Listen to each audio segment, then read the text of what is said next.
enjoy something, and I love playing video games. So that's why I love playing video games, Monika. Personally, I consider myself a bit of a completionist. I intend to finish a book before picking another one to read. I've always heard some people try to complete extremely hard games. It's already hard enough to complete some simple games. I don't know how anyone could willingly put that sort of stress onto themselves. They're really determined to explore every corner of the game and conquer it. What does leave a bit of a bitter taste in my mouth are cheaters. People who hack through the game, spoiling themselves of the enjoyment of hardship. Though I can understand why they cheat, it allows them to freely explore a game that they wouldn't have a chance of enjoying if it's too difficult for them, which might actually convince them to work hard for it. Anyway, I feel that there's a huge sense of gratification in completing tasks in general. Working hard for something amplifies its reward after failing so many times to get it. You can try keeping me in the background for as long as possible, guy. That's one step to completing me after all. You know what's really cool? Pen names. Most writers usually use them for privacy and to keep their identity a secret. They kept it hidden from everyone just so it won't affect their personal lives. Pen names also help writers create something totally different from their usual style of writing. It really gives the writer the protection of anonymity and gives them a lot of creative freedom. Do you have a pen name, guy? Alright. If you ever decide on one, you should tell me. A well-known pen name is Lewis Carroll. He's mostly well-known for Alice in Wonderland. Wow. That's a book James has talked to me a lot about. He references it sometimes. His real name is Charles Dodgson, and he was a mathematician, but he loved literacy and wordplay in particular. He received a lot of unwanted attention and love from his fans, and he even received outrageous rumors. He was somewhat of a one-hit wonder with his One Alice books, but went downhill from there. Why? What happened? It's kind of funny though. Even if you use a pseudonym to hide yourself, people will always find a way to know who you really are. There's no need to know more about me though, guy. You already know that I am in love with you after all. Yuri did something really funny once. Oh, she's talking about the time she brought wine into the club. I remember this. We were all in the club room and just relaxing as usual. And out of nowhere, Yuri just pulled out a small bottle of wine. I'm not even kidding. She was just like, would anybody like some wine? Natsuki laughed out loud, and Sayori started yelling at her. I actually felt kind of bad because she was at least trying to be nice. I think it just made her feel even more reserved in the club room. Though I think Natsuki was secretly a bit curious to try it. And to be completely honest, I kind of was too. It actually could have been kind of fun. But you know, being president and everything, there was no way I could have let that happen. Maybe if we all met up outside of school, but we never bonded enough to get to that point. Gosh, what am I talking about this for? I don't condone underage drinking. Good girl. I mean, I've never drank anything, so yeah, that's my goal. Speaking of which, we gotta play some Pong. We have an unsettled score. You wanna play a game of Pong? Okay. Come on, Monika, can you beat me? Or am I gonna end up whooping you again? Uh-oh, she's gonna whoop me. Woo! 6 times in a row! Wow! I was really trying that time. Way to go, guy. Would you like to play again? Sure. I'm gonna whoop Monika, because I'm amazing at Pong now. I'm terrible at chess. I will never play her at chess. She'll whip my ass. Computers always win at chess.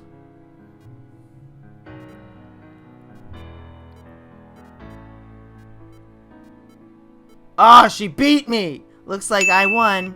Would you like to play again? You know, guy, snow is kind of like a blank canvas. Maybe someday if we went somewhere that it snows, we could bring some food, coloring, and spray bottles and just step outside and let our imaginations run wild. Having so much space to paint sounds wonderful. We just have to make sure the snow is packed down tightly, and then we can draw to our heart's content. I'd love to make snow art with you someday. That sounds beautiful. Maybe you can paint something for me when that happens, Guy. Hey, Guy, do you want to know what would be fun to do together? Sledding! Wow, there's a lot of snow talk today. It may not snow where you live, but maybe we could go somewhere where it does. Somewhere it does, sorry. Anyway, you might think it's only for kids, but I think it could be fun for us too. We could try using an inner tube, a kick sled, a saucer, or even a traditional toboggan. I've heard each one gives you a different experience, plus both of us could easily fit on a toboggan. Racing down a snow-covered hill together with the wind rushing past us sounds like a blast. I hope we can go sledding together sometime, Guy. Guy, how much do you read? I don't read at all, Monica. Well, I mean I read when I talk to you. It's way too easy to neglect reading books. If you don't read much, it almost feels like a chore compared to all the other entertainment we have. But once you get into a good book, it's like magic. You get swept away. I think doing some reading before bed every night is a pretty easy way to make your life a little bit better. It helps you get good sleep, and it's really good for your imagination. It's not hard at all to just pick some random book that's short and captivating. Before you know it, you might be a pretty avid reader. Wouldn't that be wonderful? And the two of us could talk about the latest books you're reading. That sounds super amazing. Monica, my favorite books are by Steve Alton, Stephen King, R.L. Stine, DJ McHale. I have them all up here on my shelf. I've got Archie comics.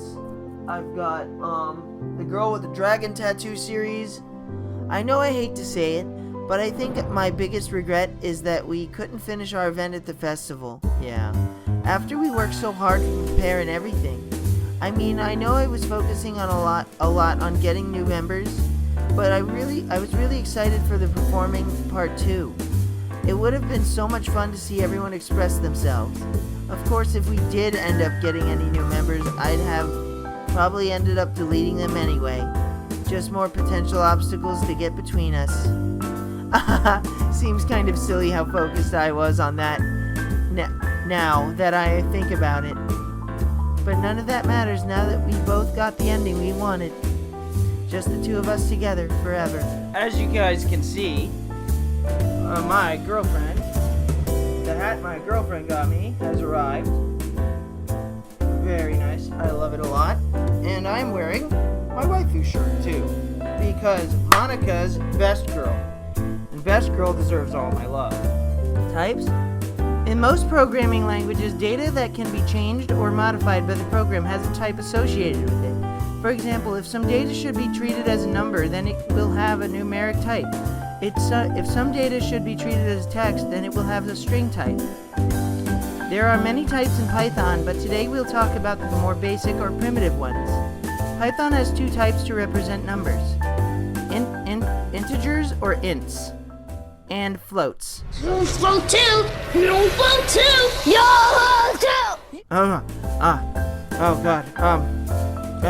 No. I'm not scared of clowns. Anyway, integers are used to represent whole numbers, basically anything that isn't a decimal.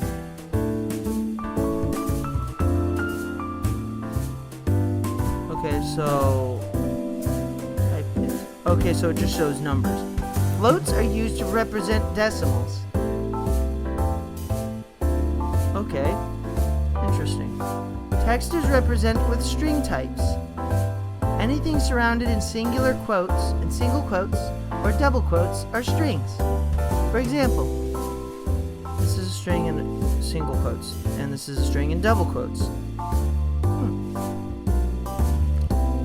I know the interpreter says Unicode, but for what we're doing, it's basically the same thing. Strings can also be created with 3 double quotes, but these are treated differently than regular strings. I'll talk about them another day. Booleans are special types that represent true or false values. Booleans? I'll go into more detail about what booleans are and what they are used for in another lesson. Python also has a special data type called a non-type. This type represents the absence of any data. If you're familiar with other programming languages, this is like a null or undefined type. Monika, you're just completely going over my head right now. I have no idea. I don't know the first thing about programming. And Monika's like, here, let's go from 0 to 100. I'm like, but I am understanding some very small thing. But I know I'm not going to retain it. Sorry, I just opened my start menu. The keyword none represents none types in Python. All the types I mentioned here are known as primitive data types. Python uses a variety of other types as well, but I think these ones are enough for today. Thanks for listening. Hey Guy, I just wanted to say thank you for being such a wonderful person. Aw. The fact that you give me so much of your love means a lot to me. I really don't know where I'd be without you. I love you, Guy. Let's be like this forever. I'm having fun doing these, so here's Monika's writing tip of the day. Make sure you always write down any ideas you think of. Why? Some of the best ideas might come when you least expect them to, even if it takes a bit of effort to write it down. Maybe you can inspire someone else. Maybe you may look back on it after some time and act on it. You never know. It's always good to keep a journal. Ladies and gentlemen, was my first attempt at a horror novel. Now, granted, it has a lot of problems, but it's also 127 pages long. Not 150, but there are some details I feel I should re-go over, and other stuff like that. I also did all the work myself. I have a great idea. Basically, let me explain what Project 532 is. If you can't read the title, it says Project 532. I have reevaluated the idea on this. Project 532 is about a scientist named Brock Ebenhardt, who is a renowned scientist who wants to create the ultimate super being, this ultimate superhuman. And I know, Captain America, but shut up. He wants to do this using a human, cloning that human as if in an empty shell, making an empty shell of that human, and then combining that clone, I forget what I did in the book, with itself? I think it was with itself. Yes, cloning the clone with fusioning the clone with itself. But what happens is, an alien symbiote, I know, I got the idea from Spider-Man, it fuses with the clone, the empty shell of the original, the copy of the original, let's just say that, and it becomes this unstoppable force that can shapeshift. I forget what its powers were, but it can shapeshift, do a bunch of cool stuff. It's super intelligent. It can basically look at an image of an animal or a creature and become that creature. It can regenerate. It is so strong it can bust through big, like, titanium doors. And it is bulletproof. It's a very good story. It just needs a reevaluation of the plot. Just make sure the journal has a lock, though. Maybe you can keep digital notes instead of physical ones, too. After all, privacy is important. I can't promise that I won't peek, though. It's way too tempting. After all, we don't keep secrets from each other, right? Just remember, Guy, I'll always support you giving life to your ideas. That's my advice for today. Thanks for listening.